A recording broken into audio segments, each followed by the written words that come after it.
জয় গুরু, বন্দে পুরুষোত্তম। তো আশা করি পরম পিতার দয়ায় আপনারা সকলেই ভালো আছেন এবং সুস্থ আছেন। তো প্রথমেই যে বিষয়টি বলবো যে শ্রী ঠাকুর অনুকূল চন্দ্রকে জানতে গেলে তার যে সৎ গ্রন্থাদি অর্থাৎ যে গ্রন্থগুলো আছে, বইগুলি আছে, সেগুলো সম্পর্কে ভালোভাবে রিসার্চ বা স্টাডি করা খুবই অত্যাবশ্যক। তা না হলে আপনারা যতই চেষ্টা করুন না কেন, অন্যের কথা শুনে বা আহ, সরাসরি আপনি যদি বইটি না পড়েন বা না বুঝেন, তাহলে আসলে সঠিকভাবে বোঝা সম্ভব নয়। তো বিষয়টি হচ্ছে, এবং এই বিষয়গুলো বুঝতে গেলে যে ধাতুগত অর্থ শব্দগুলো, সেগুলো জানাও অত্যন্ত আবশ্যক। তো যে কারণে আমরা শীঘ্রই শব্দ রত্নকোষ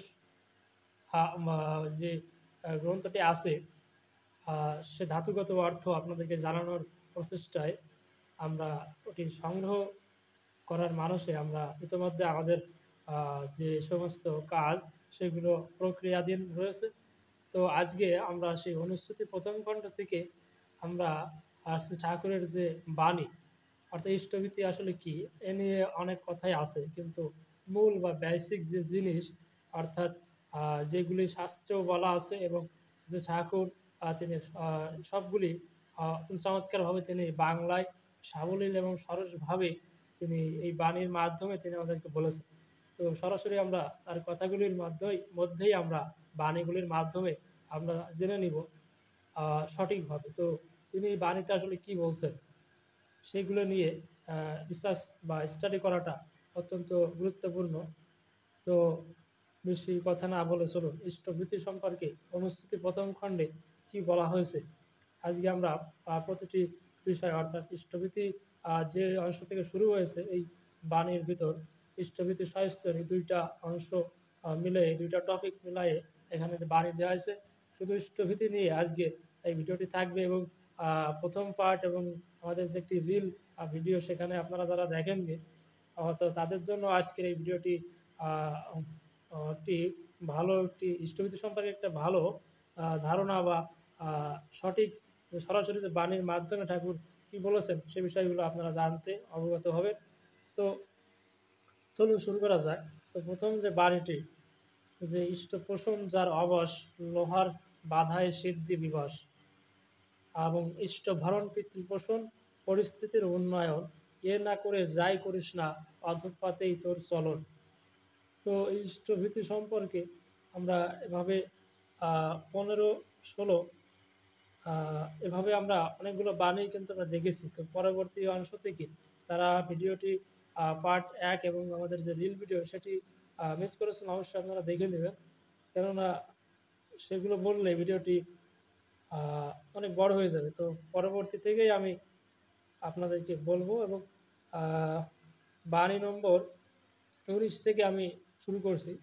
তো 19 নম্বর বাণীতে বলা হচ্ছে ইষ্টভীতি সম্পর্কে, যতই আসুক আপদ বিপদ, যেমনই হোক প্রাণ, ইষ্টভীতি আনেই আনে সবার পরিত্রাণ। যতই আসুক আপদ বিপদ, যেমনই হোক প্রাণ, ইষ্টভীতি আনেই আনে সবার পরিত্রাণ।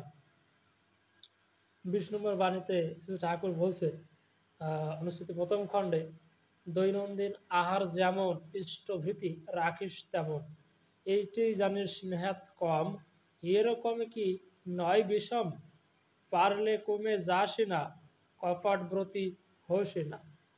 দৈনন্দিন আহার যেমন ইষ্টভীতি রাখিস তেমন, এইটি জানিস নেহাত কম, এরকমে কি নয় বিষম, পারলে কমে যাসে না, কপটব্রতী হৌসি না। তো 21 নম্বর বাণীতে বলছেন, জীবন যদি যাই রে তোর, ইষ্টভীতি ছাড়িস না, ধর্ম অর্থ কাম মোক্ষের ওই নিশানা ভুলিস না। জীবন যদি যাই রে তোর, ইষ্টভীতি ছাড়িস না, ধর্ম অর্থ কাম মোক্ষের ওই নিশানা ভুলিস না। 22 নম্বর বাণীতে তিনি বলছেন, ইষ্টভীতির অপব্যয়, সেই প্রবৃত্তির বাড়বে ঝোঁক, কোনো আপদে ফেলবে তোকে, রোখায় কঠিন হবে রোগ। ইষ্টভীতির অপব্যয়ে সেই প্রবৃত্তির বাড়বে ঝোঁক, কোন আপদে ফেলবে তোকে, রোখাই কঠিন হবে রোগ। 23 নম্বর বাণী, ভিক্ষা করেও ইষ্টভৃতি করলে আর্য ছেলে, অজ তীর্থ পর্যটনের ফল তাহাতে মেলে। ভিক্ষা করেও ইষ্টভৃতি করলে আর্য ছেলে, অজ তীর্থ পর্যটনের ফল তাহাতে মেলে। আবার সতর্ক করে 24 নম্বর বাণীতে তিনি বলছেন, সামর্থ্যে করে অপলাপ করলে ভিক্ষা হয় রে পাপ। ভিক্ষা করা ইষ্টভৃতি হীন সামর্থ্য অধম নীতি। অর্থাৎ সামর্থ্য থাকা সত্ত্বেও যদি সেটিকে অপলাপ করে, অর্থাৎ সামর্থ্যে করে অপলাপ করলে ভিক্ষা হয় রে পাপ। যদি আপনি ভিক্ষা করেন সামর্থ্য থাকা সত্ত্বেও, তাহলে যদি ইষ্টভৃতি করেন তাহলে কিন্তু সেটি হবে অধম নীতি। সেটিও ঠাকুর সতর্ক করে 23 নম্বর বাণীর পরবর্তীতেই তিনি 24 নম্বরে সতর্ক করে দিলেন। তো পরবর্তী 25 নম্বর বাণীতে তিনি বলছেন, নিজের যেমন ভালো মন্দ সুখ সুবিধায় মন, তেমন তরি ইষ্ট ভাইকেও করিস সুযতন। ওতে জানিস ইষ্ট প্রীতি বাড়েই অনুক্ষণ, ইষ্ট ভ্রাতার অনুরাগে তোলেই জীবন মন। চমৎকার একটি বাণী। তিনি গুরু ভাই, যারা আমাদের গুরু ভাই আছেন, ইষ্ট ভাই আছেন, তাদের উদ্দেশ্য করে তিনি ইষ্টভীতি সম্পর্কে বললেন, নিজের যেমন ভালো মন্দ সুখ সুবিধাই মন, তেমন তরি ইষ্ট ভাইকেও করিস সুযতন। ওতে জানিস ইষ্টপ্রীতি বাড়েই অনুক্ষণ, ইষ্ট ভ্রাতার অনুরাগে তোলেই জীবন মন। 26 নম্বর বাণী, ইষ্টভীতির ভ্রাতৃভোজ্য অশ্রদ্ধাতে দেয় যে, ইতভ্রষ্ট স্তনষ্ট অবিলম্বেই হয় সে। ইষ্টভীতির ভ্রাতৃভোজ্য অশ্রদ্ধাতে দেয় যে, ইতভ্রষ্ট স্তনষ্ট অবিলম্বেই হয় সে। তো 27 নম্বর বাণী, ইষ্টভীতির ভ্রাতৃভোজ্য অবজ্ঞা করে নেয় না, পায়ে লক্ষ্মী সেই তো ঠেলে নারায়ণে চায় না। ইষ্টভীতির ভ্রাতৃভোজ্য অবজ্ঞা করে নেয় না, পায়ে লক্ষ্মী সেই তো ঠেলে নারায়ণে চায় না। 28 নম্বর বাণী, ইষ্টভীতি ইষ্টকেই দিস, করিস না তাই বঞ্চনা, অন্যকে তা দিলেই জানিস আসবে বিপাক গঞ্জনা। তিনি আবারও সতর্ক করে দিলেন 28 নম্বর বাণী, ইষ্টভীতি ইষ্টকেই দিস, করিস না তাই বঞ্চনা, অন্যকে তা দিলেই জানিস আসবে বিপাক গঞ্জনা। 29 নম্বর বাণীতে তিনি বলছেন, তোল ওরে তোল মন্থনী রোল, যাজন সেবায় ইষ্টভীতি, ফেনিল স্নিগ্ধ আমর সুধায়, সার্থকী তোল আর্য রীতি। তোল ওরে তোল মন্থনী রোল, যাজন সেবায় ইষ্টভীতি, ফেনিল স্নিগ্ধ আমর সুধায়, সার্থকী তোল আর্য রীতি। 30 নম্বর বাণী তিনি বলছেন, কাল বৈশাখী জলত কালোর ঝিলিক হারটি গলায়, ঝড় বাহনে চলছে মেঘের এলোমেলো নাচ দোলায়, তপের আগুন জাল এখনই সর্বশিবের মিলন কর, জীবন বৃদ্ধি অমোঘ মন্ত্রে, অযুত বেতাল সামলে ধর, ইষ্ট স্বার্থী যাজন সেবায় আনরে ঝঞ্ঝা আগুন রাগ, বল ওরে বল বিষণ রাবে, ইষ্টভীতি রাগ সজাগ।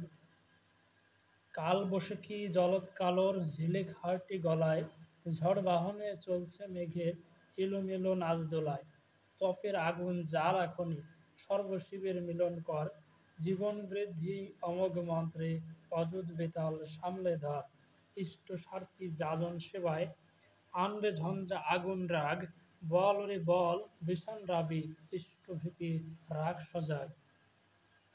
31 নম্বর বাণী, ইষ্ট ভরণ ধান্দা যাহার মগজ থাকে জুড়ে, সব প্রবৃত্তি ইষ্টার্থে তার বিনিয়ে ওঠে ফুড়ে, সমাহারী দীপ্ত নেশায় কর্ম সন্দীপনা,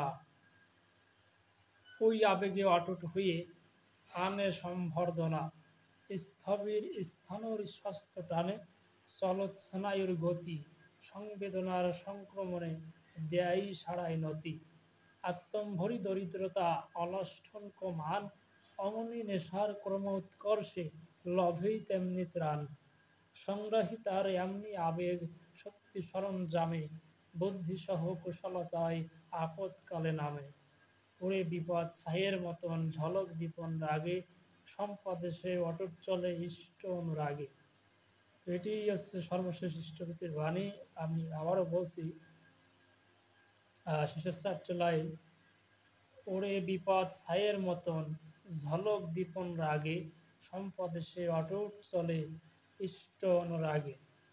বলছে ওরে বিপদ ছায়ের মতন, বিপদ সমস্ত বিপদ ছায়ের মতন উড়ে চলে যায়, ঝলক দীপন রাগে, সম্পদে সে অটুট চলে ইষ্ট অনুরাগে।